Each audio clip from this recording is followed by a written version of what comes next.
नमस्कार, तरुण भारत न्यूजमध्ये आपल्या सर्वांचं स्वागत. मी विजय निंबाळकर. आता पाहूयात ठळक घडामोडी. सीमा भागातील कर्नाटक सरकारने 1 जून 1986 साली कन्नड सक्ती लागू केली. त्यामुळे सीमा भागात मोठे आंदोलन करण्यात आले. तसेच संपूर्ण सीमा भागात कर्नाटक सरकार विरोधात संतापाची लाट उसळली होती. यावेळी शांततेच्या मार्गाने आंदोलन करणाऱ्या कार्यकर्त्यांच्यावर कर्नाटक सरकारच्या अत्याचारी पोलिसांनी बेछूट गोळीबार केला. यामध्ये 9 हुतात्मे धारातीर्थ पडले. या हुतात्म्यांना शनिवारी 1 जून रोजी अभिवादन करण्यात येणार आहे. त्यामुळे सकाळी 8 वाजता हुतात्मा स्मारक बॉक्साईट रोड हिंडलगा येथे मोठ्या संख्येने हजर राहावे असे आवाहन तालुका महाराष्ट्र एकीकरण समितीच्या बैठकीत करण्यात आले. यावेळी माजी आमदार Manohar Kinikar, Manoj Pawshe, Aryam Chougule, MG Patil, RI Patil, DB Patil आदी उपस्थित होते. उत्तर प्रदेशमधील शहाजापूर येथे भीषण अपघात झाला आहे. शनिवारी रात्री दगडाने भरलेला डंपर धाब्यावर उभ्या बसवर उलटल्याने 11 भाविकांचा मृत्यू झाला तर 25 जखमी झाले आहेत. जखमींना उपचारासाठी जवळच्या रुग्णालयात दाखल करण्यात आले असून अपघातात मृत्युमुखी पडलेले हे सर्व भाविक उत्तराखंडला देवदर्शनासाठी निघाले होते. मात्र अर्ध्यातच त्यांच्यावर काळाने घाला घातला. यामुळे सर्वत्र हळहळ व्यक्त केली जात आहे. परिवहन मंडळाच्या बसमध्ये महिलांना मोफत प्रवासाची सुविधा देणाऱ्या राज्य सरकारच्या 5 गॅरंटीपैकी एक असलेल्या शक्ती योजनेअंतर्गत राज्य सरकारकडून वायव्य कर्नाटक मार्ग परिवहन मंडळाला 283 कोटी रुपयाची थकबाकी देणे शिल्लक आहे. 11 जून 2023 रोजी ही योजना सुरू करण्यात आली होती. त्यानंतर एकाही महिन्यात राज्य सरकारने संपूर्ण रक्कम दिली नाही. परिणामी थकबाकी 300 कोटी रुपयाजवळ येऊन पोहोचली आहे. मे महिना सरत आला तरी पावसाचा म्हणावा तसा जोर नसल्याने त्याचा परिणाम आता भाजी बाजारावर स्पष्ट जाणू लागला आहे. सकाळी नाश्त्यापासून ते रात्रीच्या जेवणापर्यंत कोणत्याही पदार्थाची लज्जत वाढवणारी कोथिंबीर सध्या बेळगाव मार्केटमध्ये भाव खात असून 35 ते 40 रुपयाच्या भावाने विकली जात आहे. त्यामुळे गृहिणींच्या भाजीपाल्याचे रोजचे बजेट कोलमडले आहे. शहरातील विविध भाजी बाजारात भाजीपाल्यांच्या दरात मोठी वाढ होत असल्याने शेतकरी वर्गाला काहीसा दिलासा मिळत असला तरी ग्राहकांच्या खिशाला मात्र कात्री लागली आहे. गुजरातमधील राजकोट शहरातील TRP गेम झोनमध्ये लागलेल्या भीषण आगीत आतापर्यंत 12 मुलांसह 28 जणांचा मृत्यू झाला आहे. गृहमंत्री हर्ष संघवी यांनी रात्री उशिरा घटनास्थळी भेट देऊन अपघातांची पाहणी केली. एक व्यक्ती बेपत्ता असल्याचं त्यांनी सांगितलं आहे. राजकोट पोलिसांनी सांगितले की अपघातानंतर गेम झोनचा मालक आणि व्यवस्थापकाला ताब्यात घेण्यात आलं असून या प्रकरणाच्या चौकशीसाठी सरकारने विशेष तपास पथकाची स्थापना केली आहे. कायद्याने मनाई असताना अनेक शासकीय कर्मचारी, अधिकारी अथवा त्यांच्या नातेवाईकांकडून सर्रासपणे भारत सरकार, कर्नाटक सरकार, पोलीस ते अगदी न्यायाधीश अशा पाट्या खासगी वाहनांच्या दर्शनी भागात ठेवलेल्या दिसून येतात. विशेष करून परिवारासह फिरण्यासाठी आलेल्या सरकारी अधिकाऱ्यांनी किंवा कर्मचाऱ्यांच्याकडून अशा पाट्यांचा वापर करून नियम मोडण्याचा प्रयत्न होताना दिसतोय. मात्र आता कर्नाटक सरकारने याला आळा घालण्यासाठी निर्णय घेतला आहे. या संदर्भात परिवहन विभागात यापूर्वी शेकडो प्रकरणे नोंदवण्यात आली असून अशा नोंदणी फलकांना हटवण्यासाठी राज्य परिवहन विभागाने 7 विशेष पथके तयार केली असून 1 जून पासून कामकाज सुरू करण्याचा विचार सुरू असल्याची माहिती आहे. बेळगाव शहर पोलीस आयुक्त विभागाच्या अधिकाऱ्यांना आणि कर्मचाऱ्यांसाठी नवीन गुन्हे कायद्याबाबत जनजागृती शिबिराचं आयोजन करण्यात आलं होतं. बेळगाव पोलीस आयुक्त एडा मार्टिन आणि पोलीस उपायुक्त रोहन जगदीश त्याचसोबत PV स्नेहा यांच्या नेतृत्वाखाली या कायदा शिबिराचं आयोजन करण्यात आलं होतं.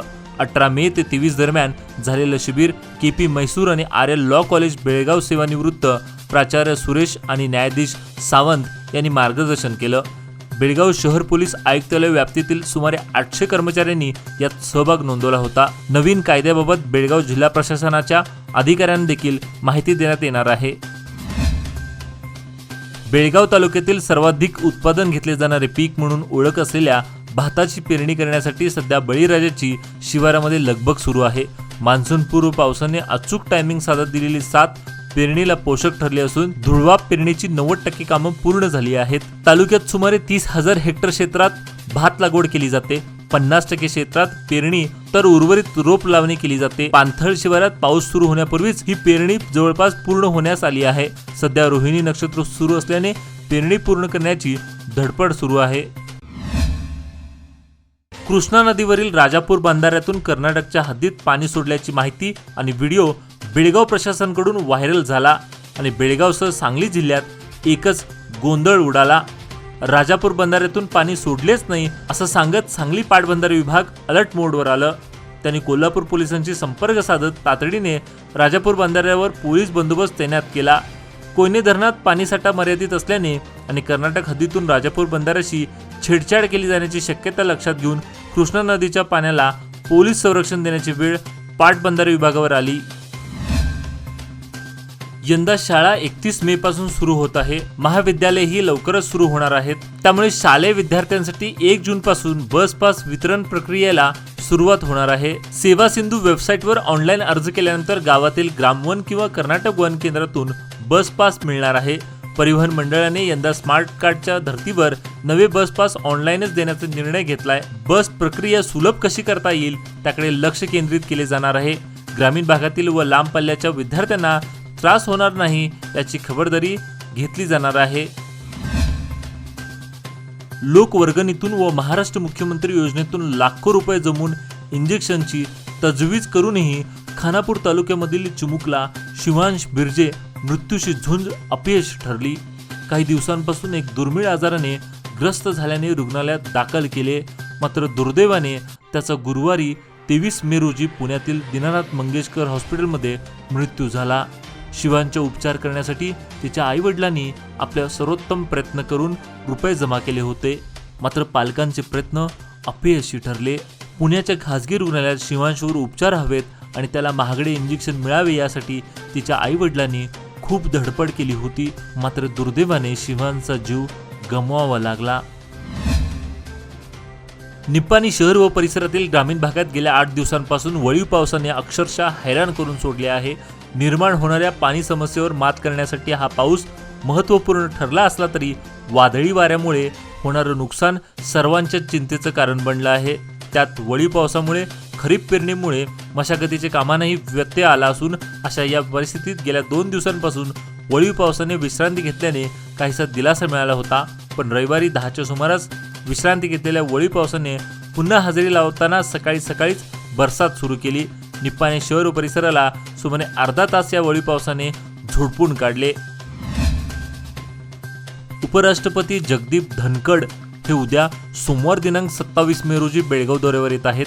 केली विद्यापीठचा पदवीदान समारंभ व नॅशनल इन्स्टिट्यूट ऑफ ट्रॅडिशनल मेडिसिनच्या कार्यक्रमात ते भाग घेणार आहेत। ICMR National Institute of Traditional मेडिसिनचा संस्थापन दिन कार्यक्रम व केली विद्यापीठच्या 14व्या पदवीदान समारंभात प्रमुख पाहुणे म्हणून ते भाग घेणार आहेत। सोमवारी सकाळी विशेष विमानाने बेळगाव त्यांचं आगमन होणार आहे। यावेळी त्यांच्यासोबत डॉक्टर श्रीमती सुदेश धनगडही या दौऱ्यात असणार आहेत। बाडवडी तालुका हुक्केरी हे गाव हुक्केरी तालुक्यातील दुर्गम भागात वसलं आहे। हे गाव सोयीसुविधेपासून वंचित आहे। निवडणुकीच्या वेळी मतदान जागृती न करताही 100% मतदान करणारे हे गाव आहे। असे सुज्ञ नागरिक असले तरी शासकीय सुविधांचा अभाव नेहमीच जाणवत असल्याने नागरिकातून मोठी नाराजी व्यक्त करण्यात येत आहे। जमखंडी तालुक्यातील चिकपड सालगी ते हिप्परगी या परिसरातील कृष्णा नदीचं पात्र कोरडे पडले आहे।